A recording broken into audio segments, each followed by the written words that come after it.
കോഴിക്കോട് പന്തീരാങ്കാവിൽ ഇസാബ് ബാങ്കിൽ നിന്ന് തട്ടിയെടുത്ത 40 ലക്ഷം രൂപയുടെ കഥ നമുക്കറിയാം. 3-ാം ദിവസം തന്നെ ആ കേസിലെ മുഖ്യപ്രതി ഷിബിൻ ലാലിനെ ഫറൂഖ് പോലീസ് അറസ്റ്റ് ചെയ്തു. പക്ഷേ 55,000 രൂപയെ കയ്യിലുള്ളൂ. ബാക്കിയെപ്പറ്റി ഒന്നും പറയുന്നില്ല. അതിനുശേഷം 45,000 രൂപ 3-ാം പ്രതിയായ ദിനു രഞ്ജു എന്ന അവരുടെ ബന്ധുവിൻ്റെ കയ്യിലുണ്ട്. അയാളെ കാണാനില്ല.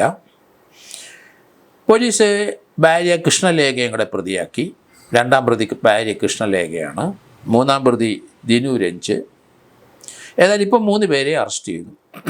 പക്ഷേ പന്തീരാവ് ബാങ്ക് തട്ടിപ്പിലെ 39 ലക്ഷത്തിൻ്റെ കണക്ക്, അതേപ്പറ്റി മുഖ്യപ്രതി ഷിബിൻ ലാൽ ഒന്നും മിണ്ടാതിരുന്നു. അത് എവിടെ കൊണ്ടുപോയി ഒളിപ്പിച്ചു, എങ്ങനെ കടത്തി എന്നതിനെ പറ്റിയൊന്നും വ്യക്തമായ ഒരു ഉത്തരം അയാൾ നൽകുന്നില്ല. അയാളുടെ കൈ പണം ഉണ്ടാവും എന്നാണ്. അയാൾ വേറെ ചില കഥകളൊക്കെ പറഞ്ഞിരിക്കുന്നു.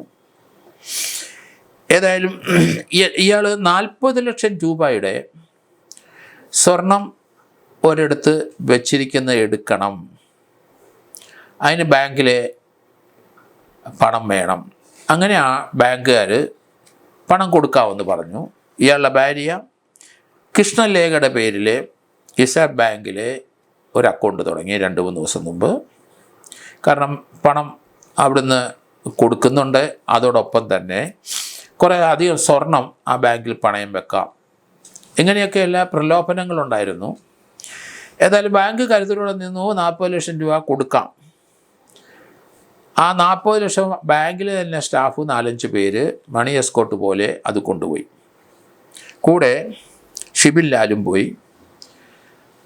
ആ സ്വർണം കൊടുക്കാമെന്ന് പറഞ്ഞ ബാങ്കിൻ്റെ അവിടെ എത്തിയിപ്പം ആ പണം 40 ലക്ഷം തട്ടിപ്പറിച്ചുകൊണ്ട് ഷിബിൻ ലാൽ അവിടുന്ന് ഓടി രക്ഷപ്പെട്ടു. പുറകെ അവർ ഓടിയെങ്കിലും അത് പിടിച്ചെടുക്കാൻ കഴിഞ്ഞില്ല. ഇയാൾ സ്ഥലം വിട്ടു. പോലീസ് CCTV ക്യാമറയും മറ്റുമൊക്കെ ആയിട്ട് നോക്കി ഇയാൾ എങ്ങോട്ട് പോയി. ഇയാളെ ബന്ധു ദിനു രഞ്ജു എന്ന് പറഞ്ഞ ആൾ സംഭവം കഴിഞ്ഞപ്പോൾ അവിടുന്ന് ഒരു 2 വീലറിൽ പാലക്കാട്ടേക്ക് കൊണ്ടുപോയി. അവിടുന്ന് രക്ഷപ്പെടുത്തി കൊണ്ടുപോയത് 3-ാം പ്രതി ദിനു രഞ്ജു എന്ന് പറഞ്ഞ ആൾ. അയാളുടെ കയ്യിൽ 45,000 രൂപ കൊടുത്തിട്ട് വീട്ടു ചിലവൊക്കെ നീ നടത്തിക്കോണം എന്ന് പറഞ്ഞ് 45,000 രൂപയും കൊടുത്തിരുന്നു. 55,000 രൂപ 3-ാം ദിവസം അറസ്റ്റ് ചെയ്യുന്ന സമയം ഷിബിൻ ലാലിൻ്റെ കൈവശം ഉണ്ടായിരുന്നു. ഏതായാലും 55 അത് കിട്ടി. ഏതായാലും 1 ലക്ഷം രൂപയുടെ കണക്കായി 39 ലക്ഷം രൂപ കൈമലർത്തി കാണിച്ച അങ്ങേര് അയാളെ റിമാൻഡ് ചെയ്തെങ്കിലും പോലീസ് രഹസ്യമായി 39 ലക്ഷം രൂപ എങ്ങോട്ട് പോയി എന്നുള്ള അന്വേഷണം നടത്തിക്കൊണ്ടിരുന്നു. കാരണം ഫറൂഖിലെ അസിസ്റ്റന്റ് കമ്മീഷണറേക്ക് അഭിനന്ദിക്കാതിരിക്കാൻ കഴിയില്ല. ഇത് നഷ്ടപ്പെട്ടു പോയി എന്നാണ് ബാങ്കുകാരും നാട്ടുകാരും എല്ലാം കരുതിയിരുന്നത്. AM സിദ്ദിഖി എന്ന അസിസ്റ്റന്റ് കമ്മീഷണറും അവിടുത്തെ CI ഷാജുവും SI പ്രശാന്തും ആ ടീം കൃത്യമായി ഇതിൻ്റെ പുറകെ നടന്നു. നല്ലൊരു ഇൻവെസ്റ്റിഗേഷനാണ് അവർ നടത്തിയിരിക്കുന്നത്. ഇപ്പോൾ അതിൻ്റെ റിസൾട്ട് വന്നപ്പോഴാണ് പോലീസിൻ്റെ മികച്ച അന്വേഷണ രീതിയായിരുന്നു അതിൻ്റെ പിന്നിലുണ്ടായിരുന്നതെന്ന് മനസ്സിലായി. കമ്മീഷണർ ഉൾപ്പെടെയുള്ളവർ ഇത് ഫോളോ അപ്പ് ചെയ്തു. ഇയാളുടെ നീക്കം, ഇയാൾ ബന്ധപ്പെട്ടത്, ഈ സംഭവം പണമായിട്ട് ഇയാൾ പിടിച്ചു പറിച്ച് ഓടിയ ശേഷം അരമണിക്കൂറിനുള്ളിൽ ഇയാളുടെ 3 മൊബൈൽ ഫോണും ഓഫായി. പിന്നീട് ഇയാളെ പാലക്കാട് നിന്ന് അറസ്റ്റ് ചെയ്തു. CCTV ആയിട്ട് 322ഓളം CCTV ദൃശ്യങ്ങൾ ആ പോലീസ് ഉദ്യോഗസ്ഥർ ഫോളോ അപ്പ് ചെയ്തിട്ടാണ് ഇയാളെ കണ്ടെത്തി പിടിച്ചത്. പിടിച്ച സമയത്ത് പൈസ ഇല്ല. പോലീസ് പല രീതിയിൽ ചോദ്യം ചെയ്തിട്ടായാലും അത് ഡിസ്ക്ലോസ് ചെയ്യാൻ തയ്യാറല്ല. പോലീസ് അയാളെ റിമാൻഡ് ചെയ്തു. അയാളെ ഭീഷണിപ്പെടുത്തി തൻ്റെ ഭാര്യയും കൂടെ പ്രതിയാക്കും. ഭാര്യ ആ ബാങ്കിലെ ഇൻസാബ് ബാങ്കിൽ ഈ സംഭവത്തിന് 2 ദിവസം മുമ്പ് ഒരു പുതിയ ബാങ്ക് അക്കൗണ്ട് ഓപ്പൺ ചെയ്തു. അങ്ങോട്ട് കൂടുതൽ പണം വരും, സ്വർണ്ണ ഇടപാടുകൾ വരും. അങ്ങനെ ബാങ്ക് വിശ്വസിച്ച് അവരെ കൊണ്ട് അവിടെ ഒരു അക്കൗണ്ട് ഓപ്പൺ ചെയ്യിച്ചു. ഭാര്യയുടെ മനസ്സറിവുണ്ട്. 2-ാം പ്രതിയാക്കി പോലീസ്. 45,000 രൂപ ഇയാളെ അറസ്റ്റ് ചെയ്തപ്പോൾ രഞ്ജുവിൻ്റെ കയ്യിലുണ്ട്, അല്ലെ കുട്ടാപ്പി എന്ന് വിളിക്കുന്ന രഞ്ജുവിൻ്റെ കയ്യിലുണ്ടെന്ന് പറഞ്ഞപ്പോൾ അയാളെ 3-ാം പ്രതിയാക്കി. അയാൾ അവിടുന്ന് മഹാരാഷ്ട്രയ്ക്ക് കടന്നു അവിടെ ഈ സംഭവത്തിന് ശേഷം. പിന്നെ രഹസ്യമായി ഈ സംഭവത്തിന് ശേഷം ഒരു മൊബൈൽ ഫോണ് ഈ 1-ാം പ്രതി ഷിബിൻ ലാൽ ഉപയോഗിക്കുന്നുണ്ടായിരുന്നു എന്നും പോലീസ് കണ്ടെത്തി. കാരണം 3 മൊബൈൽ ഫോണും അരമണിക്കൂറിൽ ഓഫ് ചെയ്തപ്പോൾ അയാളുടെ ഇൻറ്റൻഷൻ ക്ലിയർ ആയിരുന്നു. മറ്റൊരു മൊബൈൽ ഫോണിൽ കൂടെ അയാൾ വിവരങ്ങൾ മറ്റ് ബന്ധുക്കളെ അറിയിച്ചുകൊണ്ടിരുന്നു. പോലീസിന് അത് മനസ്സിലായി. പോലീസ് അത് ഫോളോ അപ്പ് ചെയ്യുന്നുണ്ടായിരുന്നു. ഈ സന്ദർഭത്തിലാണ് ഷിബുലാലോ ഭാര്യയെ പോയി ഒരു ബാങ്കിൽ പോയി ഈ പണം കൊടുത്ത് അവരുടെ 80 ലക്ഷം രൂപയുടെ ബാധ്യത ലയബിലിറ്റി 35 ലക്ഷം രൂപയ്ക്ക് ഒതുക്കാമോ എന്ന് ചോദിച്ചു. ആ വിവരം പോലീസിന് കിട്ടി. കമ്മീഷണർ അത് ടാപ്പ് ചെയ്തെടുത്തു. ആ രഹസ്യമായ ആ വിവരം കിട്ടിയതോടുകൂടി ഇയാളെ വീണ്ടും കസ്റ്റഡി എടുത്ത് ചോദ്യം ചെയ്തുകൊണ്ടിരുന്നു. ഈ സംഭവത്തിന് ശേഷം 39 ലക്ഷം രൂപ ഇയാൾ തൻ്റെ വീട്ടിൽ സൂക്ഷിച്ചില്ല.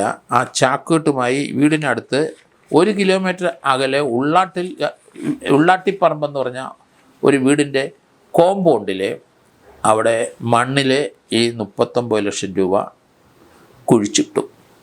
ആ ചാക്കിനകത്ത് ചില സ്റ്റാമ്പുകളും ചില സീലുകളും ഒക്കെ വ്യത്യസ്തമായ ഓഫീസിൻ്റെയും കമ്പനികളുടെ സീലുകളും കള്ള സീലുകളും പോലീസ് കണ്ടെടുത്തു. സുരക്ഷിതമായി അവിടെ മണ്ണിൽ കുഴിച്ചിട്ടിരുന്നത് കൊണ്ട് ആ പണം ഒന്നും നഷ്ടപ്പെട്ടില്ല. കെട്ടുകെട്ടായിട്ടുള്ള പണം ചാക്കിനകത്താക്കി മണ്ണ് മാന്തി അവിടെ വീട്ടിൽ നിന്ന് 1 കിലോമീറ്റർ അകലെ ഭാര്യയ്ക്ക് പോലും അറിയാതെ ഒറ്റയ്ക്ക് പോയി കുഴിച്ചിട്ടു. പോലീസിൻ്റെ വിദഗ്ധമായ ചോദ്യം ചെയ്യലിൽ കള്ളി പുറത്തായി. അയാൾ കുറ്റം സമ്മതിച്ച് പണം തരാമെന്ന് പറഞ്ഞു 39 ലക്ഷം രൂപ കണ്ടെത്തി. ഇസാപ്പ് ബാങ്കിലെ അധികൃതർ പോലീസിനടുത്ത് നന്ദി രേഖപ്പെടുത്തി. കാരണം സാധാരണഗതിയിൽ ഇങ്ങനൊരു മോഷണം പോകുന്ന സ്വർണമായാലും ശരി അല്ലെങ്കിൽ പണമായാലും ശരി അതിലൊരു 10, 60, 70% മൊത്തമായിട്ട് കിട്ടിയ ചരിത്രങ്ങൾ വളരെ കുറവാണ്.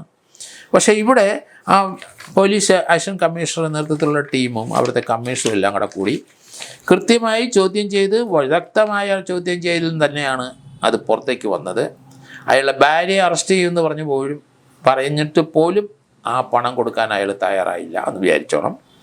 ഏതായാലും സംഭവത്തിന് ശേഷം അരമണിക്കൂറിനകം 3 മൊബൈൽ അയാൾ ഓഫ് ചെയ്ത് 2 വീലറിൽ അവിടുന്ന് അയാൾ പാലക്കാട്ടേക്ക് കിടന്ന് വെൽ പ്ലാൻഡായ ഒരു ഓപ്പറേഷൻ രീതിയാണ്.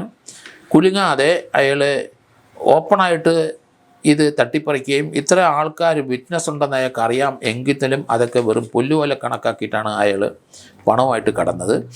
ഏതായാലും ഇപ്പോൾ അത് പിടിച്ചതിൽ വലിയ സന്തോഷകരമായ വാർത്ത തന്നെയായിട്ട് പറയേണ്ടി വരും. ബാങ്കുകാരും എല്ലാവരും അതേപടി അവർക്ക് 39 ലക്ഷം രൂപ 40 ലക്ഷം രൂപയിൽ 39 ലക്ഷം രൂപ ലഭിച്ചു എന്നുള്ളതാണ്. അത് ബാങ്കിൽ നഷ്ടപ്പെട്ടില്ല. ഏതായാലും പോലീസിൻ്റെ വളരെ ശ്ലാഘനീയമായ ഒരു പ്രവർത്തനം, അന്വേഷണത്തിൻ്റെ മികവ് ഇതിനകത്ത് കാണാൻ സാധിച്ചിട്ടുണ്ട്. വളരെ നല്ല കാര്യം. അവരെല്ലാം ഒരിക്കൽ കൂടി കൺഗ്രാജുലേറ്റ് ചെയ്യുന്നു.